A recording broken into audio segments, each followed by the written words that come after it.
네, 더불어민주당 고민정 의원입니다. 저는 오늘부로 최고위원직에서 물러나겠습니다. 제가 문제 제기를 했던 것은 최근에 불거지고 있는 공천 갈등과 무전략에 대한 비판을 방관하지 말고 적극적으로 문제 해결에 나서야 한다는 것이었습니다. 하위 20%, 여론조사 문제 등 공정성의 문제 제기가 되고 있습니다. 총선 전략이 보이지 않는다는 문제 지적이 우리 진영 안에서도 반복적으로 거론되고 있습니다. 지도부는 당헌 당규로도 해결할 수 없는 정치적 사안들을 치열한 논의를 통해서라도 답을 제시해야 할 의무가 있습니다. 그렇기 때문에 선거 결과에 대한 책임을 늘 지도부가 져왔던 것입니다. 저는 지금의 위기를 지도부가 책임을 갖고 치열한 논의를 해서라도 불신을 걷어내고 지금의 갈등 국면을 잠재워야 한다고 생각했습니다. 그런 논의조차 되지 않는다면 최고위원회의는 아무 의미가 없다고 판단했던 것이고 제 문제 제기로 인해 지금이라도 논의 테이블이 열리기를 기대했습니다. 그러나 제게 돌아온 답은 차라리 최고위원에서 물러나라는 답이었습니다. 민주당 중진 의원님의 공개적인 답변이어서 무겁게 듣지 않을 수 없었습니다. 지금 민주당은 가장 큰 위기에 직면해 있습니다. 그 위기는 다름 아닌 불신입니다.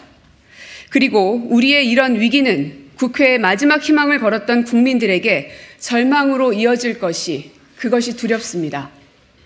언제라도 전쟁이 날 것 같은 안보 위기, 코로나 종식에도 불구하고 끝모르게 추락하는 경제 위기, 선택적 수사를 통해 반대 진영을 범죄자로 내몰고 있는 사법 위기, 수백 명이 이유 없는 죽음을 당해도 아무도 보호해주지 않는 안전 위기, 대통령과 영부인이 권력을 마음대로 사유화하고 있는 대통령 위기까지 하루하루를 참고 견뎌내고 있는 이들에게 민주당은 유능한 정당의 모습으로 버팀목이 되어야 할 의무가 있습니다.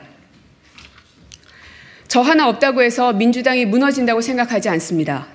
지금이라도 민주당 지도부가 현 위기를 심각하게 인식하고 해결책을 모색한다면 충분히 국민들께 강한 야당, 유능한 민주당으로 선택받을 수 있을 것입니다. 오늘부터 저는 저를 이만큼의 정치인으로 키워주신 광진을 지역을 위해서 혼신의 힘을 기울일 것입니다. 그리고 광진의 승리를 반드시 이뤄내겠습니다. 부족한 저를 민주당 최고위원으로 선택해 주셨던 많은 당원 동지 여러분께 죄송하다는 말씀 드리겠습니다.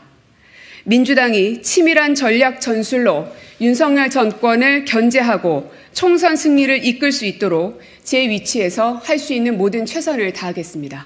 더불어민주당 전략공천관리위원회는 오전부터 회의를 열어 서울 중성동갑 지역구 총선 후보로 전현희 전 국민권익위원장을 전략공천했습니다. 이곳에 출마를 희망해온 임종석 전 대통령 비서실장은 공천에서 배제됐습니다. 안규백 전략공관위원장은 회의를 마친 뒤 조금 전 기자들과 만나 이같이 밝혔는데요. 임 전 실장을 다른 지역에 투입할지는 아직 논의된 바 없다고 덧붙였습니다. 이른바 친문 핵심으로 꼽히는 임 전 실장의 거취는 계파 갈등 조짐마저 보이는 민주당 공천 내용의 최대 변수였습니다.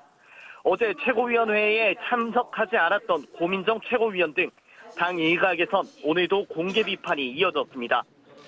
국민의힘에선 이원모 전 대통령실 비서관과 권성동, 이철규 등 친윤계 의원들의 공천 확정으로 이른바 친윤 불패란 비판이 본격화하고 있습니다. 그러나 공천관리위원회는 그만큼 경쟁력이 있는 후보들이라며 여론조사 등 평가 과정을 투명하고 공정하게 공개하고 있다고 밝혔습니다. 올해 본회의를 앞두고 여야는 선거구 획정 협상에도 속도를 내고 있지만 기존 선거구 획정이 안에 수용 여부 등을 놓고 견해차가 커 막판 진통이 예상됩니다. 지금까지 국회에서 전해드렸습니다.